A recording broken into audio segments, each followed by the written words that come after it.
Hello, English learners. Welcome to another episode of Your English Always Better. Hi Jennifer, how are you? Hi Charlie, I'm great, and you? I'm good, thank you. Jennifer, in today's podcast, we're going to talk about an essential topic for those at an intermediate level who want to improve their English fluency. We're going to talk about prepositions. That's right.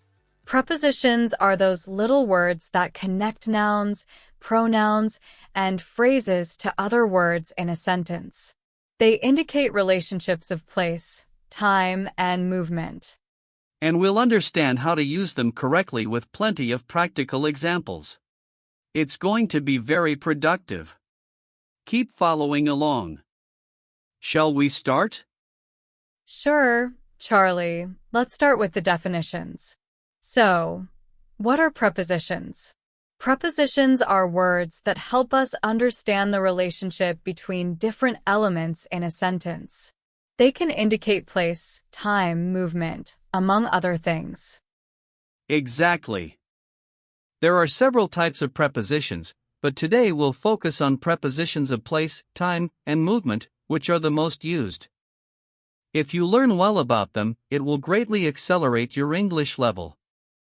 Let's start with prepositions of place. Prepositions of place are used to show where something or someone is. The most common ones are in, on, and at. Exactly. For example purposes, let's start by addressing the preposition in. We use in for enclosed spaces or limited areas. For example, she is in the room. The keys are in the drawer. He lives in New York. That's right. The preposition on is used for surfaces. Examples. The book is on the table. There is a picture on the wall. She is sitting on the floor. Great, Charlie. Now let's talk about at, which is used for specific locations or points of reference. For example, I will meet you at the bus stop. He is at the door. She is studying at the library. To help remember, think that in is for inside something, on is for on top of something, and at is for a specific point. Now let's talk about in, on, and at as prepositions of time. We use in for months, years, centuries, and long periods. Examples. I was born in July. She graduated in 2024. We live in the 21st century. On is used for specific days and dates. For example, I have a meeting on Monday. Her birthday is on October 5th. We will go to the beach on the weekend. And at is used for specific times. Examples. The movie starts at 7 p.m. I will see you at noon. She always wakes up at sunrise. A tip is to remember that in is for long periods, on for days and dates, and at for specific times. Now, let's talk about prepositions of movement. The most common ones are to, from, into, and out of. We use to indicate direction or destination. Examples. I am going to the park. She is traveling to Brazil. He went to the store. He walked into the room. From indicates the origin or starting point. For example, she is coming from school. This gift is from my friend. He traveled from London to Paris. Into is used to indicate movement towards the inside of a place. Examples. The cat jumped into the box. She put the keys into her bag. And out of is used to indicate movement out of a place. For example, they ran out of the house. She took the book out of her bag. He jumped out of the car. Now let's go for some additional tips for using prepositions correctly. Remember that some prepositions can be used in different ways depending on the context. A common mistake is using in instead of at for specific locations. For example, we say at the station and not in the station. Another common mistake is confusing to and for. We use to for direction, like I am going to the park, and for purpose, like this gift is for you. And remember that some prepositions have specific meanings that can change the sentence's meaning. For example, look at means to look at something, while look for means to search for something.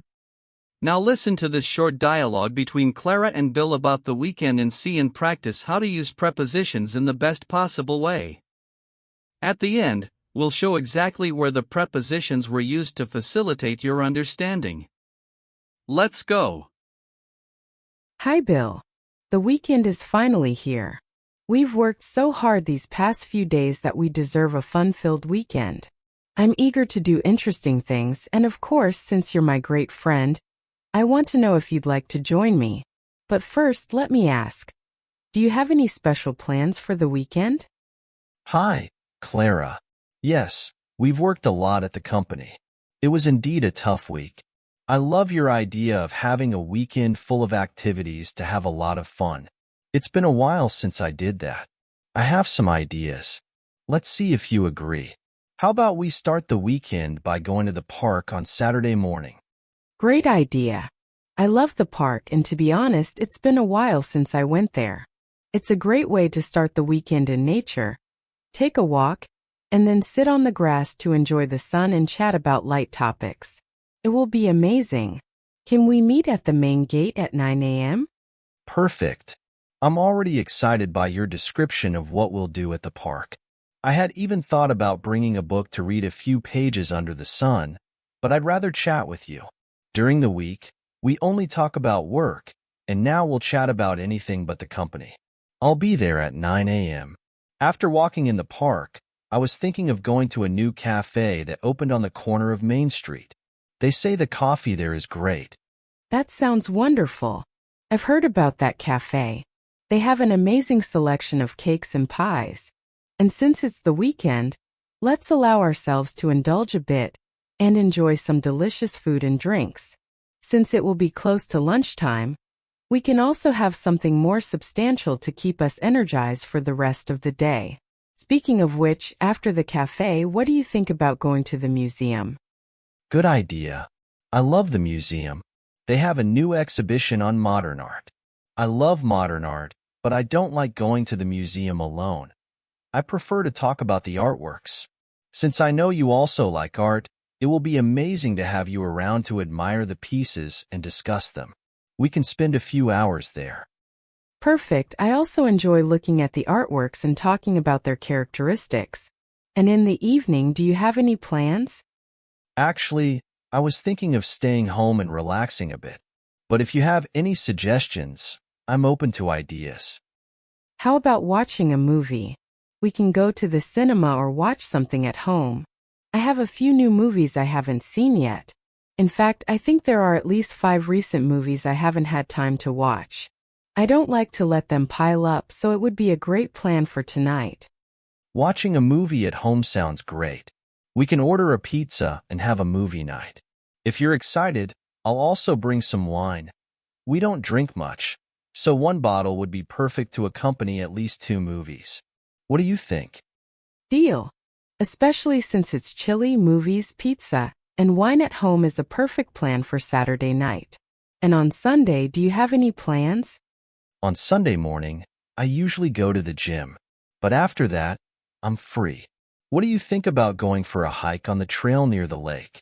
If that's the case, I won't even go to the gym, and we can meet at the trail entrance at 10 a.m. Does that work? Great idea.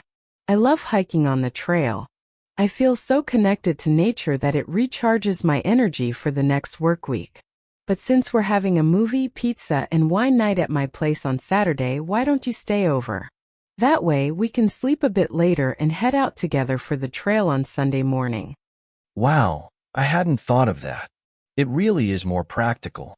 I promise not to be a bother and to leave the room tidy when I wake up. I know you're very organized with your home, and I don't like to disrupt people's comfort.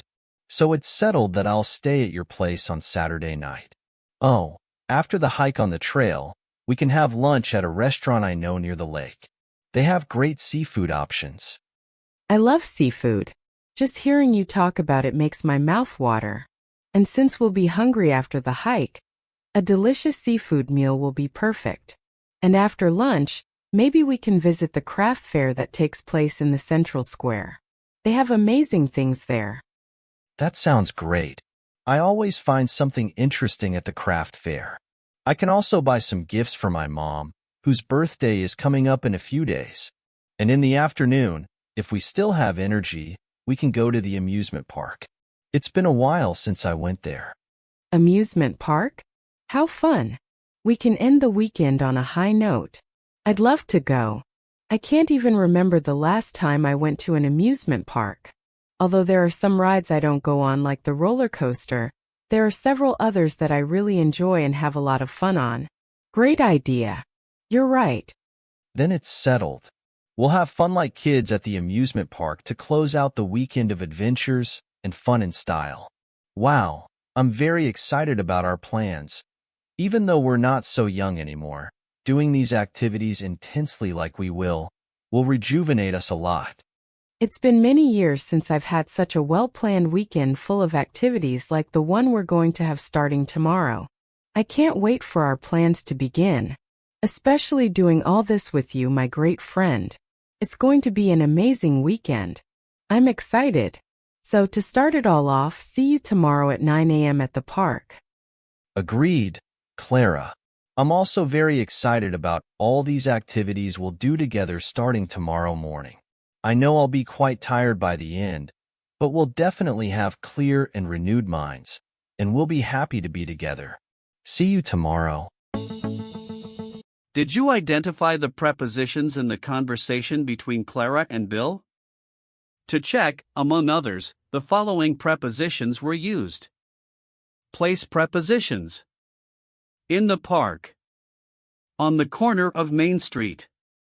In the museum. At the trail entrance. Near the lake. At the amusement park. Time prepositions. At 9 a.m. In the morning. In the evening. On Sunday morning. Movement prepositions. Going to the park. Going to the museum. Watching a movie. Taking a walk.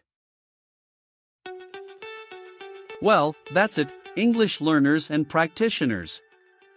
I hope this video has helped you better understand prepositions. Practice a lot and leave your questions in the comments. Don't forget to like, subscribe to the channel, and turn on notifications so you don't miss any episodes. See you in the next video. See you later, folks.